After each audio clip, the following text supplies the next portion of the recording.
Hello everyone, welcome back. Zach Wilson, Hood County Chess Club here, continuing our series on basic tactics. And today I want to talk about the idea of a sacrifice. And what is a sacrifice in chess? So we're going to start out with a quick example using Anastasia's mate. And the idea of a sacrifice is when you offer up a higher valued piece for a lower valued piece or pawn, and the reason you're giving away the more valuable piece is that you get something in return, usually opening up a line of attack against the enemy king. So let's take a look at this. And here in this position, if you've watched our video in the Attacking the King series, and this one being Anastasia's mate, you already know what to do, which is one of the biggest sacrifices available, which is offering up your queen for a pawn. So the queen here captures the pawn on h7. And the king has no alternative but to capture the queen. And so you've given up your highest valued piece for the lowest valued piece. But what do you gain from it? You gain an attack on the king. And here you can see that the rook moves in for checkmate.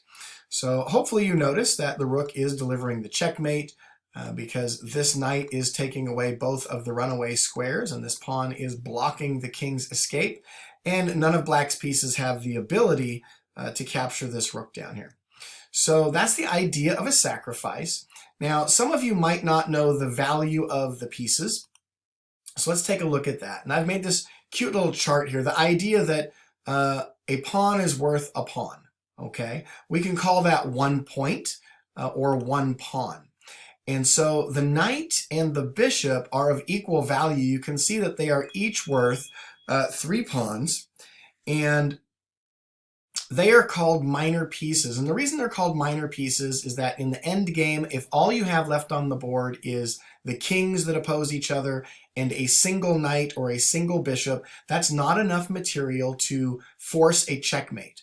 However, the major pieces, the rook and the queen, all by themselves with the help of their king, they can force a checkmate. So they're called the major pieces. And the rook, as you can see, is worth a total of 5 pawns. And the queen, wow, 9 pawns. Now, obviously, someone's going to comment that the king isn't on this chart. That's because the king is worth the entire game. You cannot lose your king. All right, so let's take a look at one of the smallest sacrifices available, the idea of a gambit. And so in the opening of the game, what white's trying to accomplish is to get both pawns in the center, and that way you're controlling this much space. And if you look at opening theory, pretty much anything that black does in response here is an attempt to stop white from getting both pawns in the center, and that is the initial struggle. So the most common response from black is to put black's pawn in the center. So now we both have some central space and control. While white is attacking these squares, black is attacking these squares. And more importantly, what black is doing here is preventing this white pawn from stepping up into e4. So white has an idea here of sacrificing a pawn. And in the opening, we refer to these as gambits because they're gambling away a pawn for an advantage. And if black chooses to accept this free pawn, then white will have what it wanted from the start, control of all this central space with its central pawn duo. And you'll notice that black no longer has this central pawn because it's off on the side flank now and actually doubled up with its c pawn. So this is a positional advantage, and this is one reason why you might choose to sacrifice. We see this also in the Scotch Gambit. Again, we're going to sacrifice a pawn here in the opening. And right away, you can see that we're giving up a pawn to get more activity with our pieces. And this could continue with opening theory. You could study the Scotch Gambit and look at all the opportunities. But you can already see that white has attacking pieces and threats coming, threats coming on the f7 square, all because they were willing to give up a pawn either permanently or temporarily.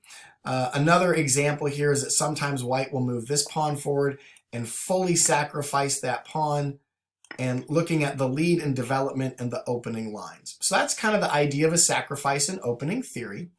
Moving towards the middle game, we can look at a famous sacrifice called the classic bishop sacrifice, or the Greek gift. And the idea of this one is simply targeting against the h7 square against black. And there's a lot of things that make this work or fail. I actually did a video in Attacking the King about the classic bishop sacrifice, or Greco's gift, and I shared in there a book called Sacking the Citadel. It's about 350 pages, all about when is the sacrifice good, when is the sacrifice bad, when does it lead to mate, when does it lead to a material advantage. This is just one very brief example. And the idea is that White's knight has access to this square, which attacks both h7 and f7. White's queen can come out to h5 and also attack those same two squares. You can see that this bishop is covering the g5 square, giving the knight aid, jumping in. And of course, the bishop that we are going to classically sacrifice on h7 with check. So let's see it in action. One example. So we sacrifice the bishop for the pawn. As you just learned, that's giving up a 3-point piece for a 1-point pawn. In comes the check. Black does not want to give up its queen for this knight, so instead the king runs and hides, thinking that it's safe.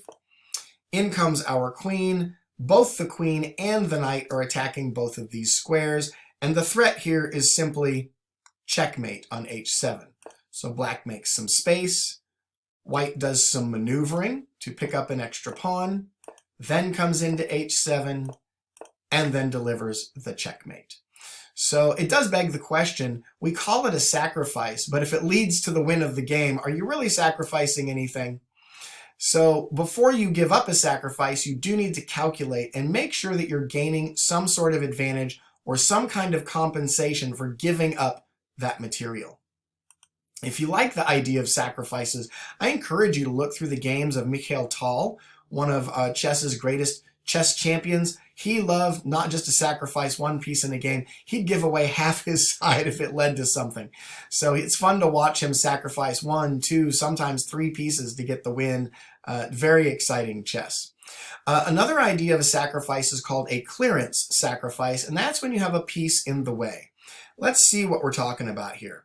If it were black's turn to move, white would definitely be in trouble. We can see that this knight is hanging and it's doubly attacked. So that's not very good. We can also see that this queen is in danger, so that's not very good, but it is white's turn. And one of the things I like to teach my chess students is try to imagine what the win looks like and then find a way to get there. Sometimes I'll say things like, pretend you're in Star Trek and you could just beam your piece anywhere on the board. Where would it like to be?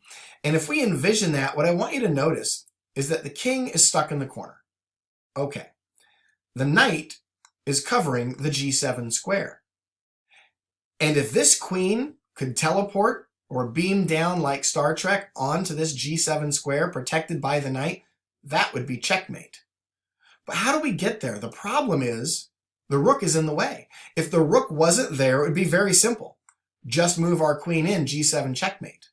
But the rook is in the way. And so this brings up the idea of the clearance sacrifice, where you need to clear something out of the way.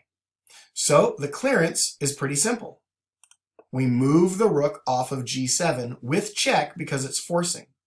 And you'll notice here in this position that the king only has one way out of this, and that's to capture. And now you can see the checkmate.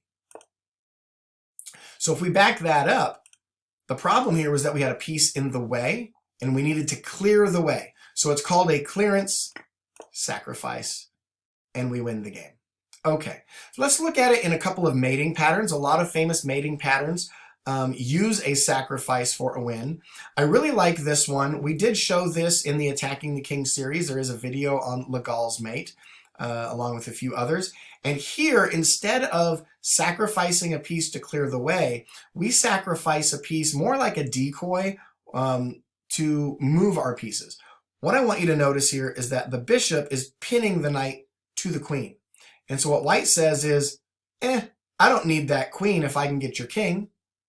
So by moving a piece into position to attack for the win, but offering up the sacrifice, should black take it or not? Well, the other thing you have to worry about as black is that your bishop is undefended and the knight is attacking you. So if you take the knight, then we're going to take your bishop. So we've already picked up a pawn. Great tactic. Okay. But what happens if black accepts this sacrifice? Check. Only move available. Checkmate. So a sacrifice can be away from the king, or, as in Morphy's mate, it can be used to get to the king. So the king looks relatively safe here. We've got the traditional pawn structure and rook from a castled position. What we want to notice here are the threats of the bishop coming through, the rook coming over, because on a queenside opposite castling, oftentimes this G or H file would become open. Okay, so we look for the sacrifice, and we're going to sacrifice our queen. Why does black have to take it instead of ignoring the sacrifice? The problem is that this battery of bishop and queen is looking at a checkmate. So black has to defend the checkmate, and simply moving the pawn forward does not stop the queen from entering the G7 square. So black accepts the sacrifice, pretty much forced. Now comes the check from the rook. The only move is to step in the corner, and now we have checkmate. This is Morphy's mate. There's also a video on that. I do want to show one of the most famous sacrifices in all of chess. It's considered to be one of the top 3 brilliant moves or brilliancies in the history of chess, and this was in a game, Levitsky versus Frank Marshall in 1912. And I've changed the look of it from black's perspective because it is black's turn to move. And I want you to go ahead and pause the video and think to yourself, if I were black right now, what would I do? Your only hint is that it is a sacrifice. So what sacrifice would you make? Okay, so hopefully you paused the video, and I'm hoping that you found this amazing move. It may have taken you a long time if you really gave it some serious thought, but noticing that we have our traditional castled position here, okay, and we already have a piece in trouble. We have another piece in trouble, okay. So what can we do here? It looks like Frank Marshall, the black pieces, is not going to win this game until he sacrificed his queen on G3. And as the story goes, you can Google it. It's called the gold coins game, because literally in 1912, people were throwing their coins, a lot of them gold coins, onto the board in celebration of this amazing move. You can think of chess players as playing for tips, all right? This was a lot of fun for people to watch. And let's look at some of the reasons why it was the gold standard. If the pawn takes, revealing or opening the rook, well, then all the knight has to do is move in for checkmate. So the H-pawn cannot capture the queen. Okay, well, what if the other pawn captured the queen? Well, now we can go ahead and check first with the knight. The only move available is to step into the corner, and now rook captures for, again, checkmate. So neither pawn can capture this queen, or it's checkmate. The next thing is, if white just makes a stupid move and totally ignores this, the main threat here is that queen capture is protected by rook. Checkmate is coming. You have to do something about this. So then what if he just simply captures with the queen? Well, then black can fork both the king and the queen, and after the king moves away, we can recapture the queen. So now it's not a sacrifice, it's a trade. But now what? You can't capture with this pawn because it's pinned. This rook is pinning the pawn. Okay, and you can't capture with this pawn because it leads to something similar before, which is, yet again, another checkmate. Okay, so that leads you to bringing your king over, saving the knight, forcing your king over, and now you have the freedom to move this rook anywhere you want to, safely, of course, saving it. You're now up an entire piece, and the win is coming. What's really nice about this is similar to Anastasia's mate from one of the earlier examples. You notice that the position of this knight is well placed so that this is completely closed off. you can imagine at some point after moving this rook into the game that this rook could sacrifice it, and say, for instance, if this rook were here, it could move over, giving a similar mate pattern to Anastasia's mate. So this is why it was considered a top brilliancy. So many ways it led to the win. Well, I hope you enjoyed learning about the idea of a sacrifice. Remember, you are what you repeat. I encourage you to watch this video again, practice the positions over the board with a friend until they become a part of your next game.